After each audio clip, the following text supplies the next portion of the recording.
Grand Rising, Brandy.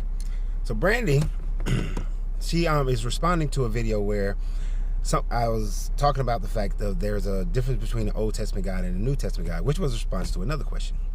And in that discussion, I happened to mention one of the differences is that the Old Testament God was an eye for an eye God, where Yeshua, who promised that he wouldn't take one tittle from the Bible, from the Old Testament, actually did by saying, you have been taught that an eye for an eye, tooth for a tooth, but I say let he who is without sin cast the first stone. Brandy also had comments about that.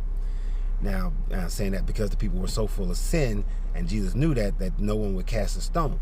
But that is still him changing an eye for an eye, tooth for a tooth by using that.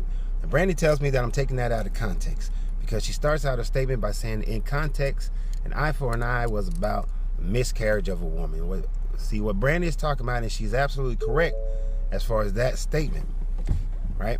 An eye for an eye, as far as a miscarriage, is in Exodus, where it talks about if you get into an altercation with a pregnant woman and she has a miscarriage, then you have to pay retribution to that woman and her husband.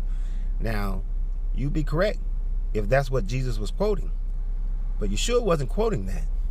Yeshua was quoting Leviticus 24, verse 19 through 21, where it clearly states an eye for an eye, a tooth for a tooth. It was a law, because remember, Leviticus is really about a whole bunch of laws.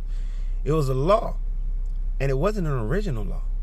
It was a law that the Hebrew people learned from the Babylonians that they were captive of.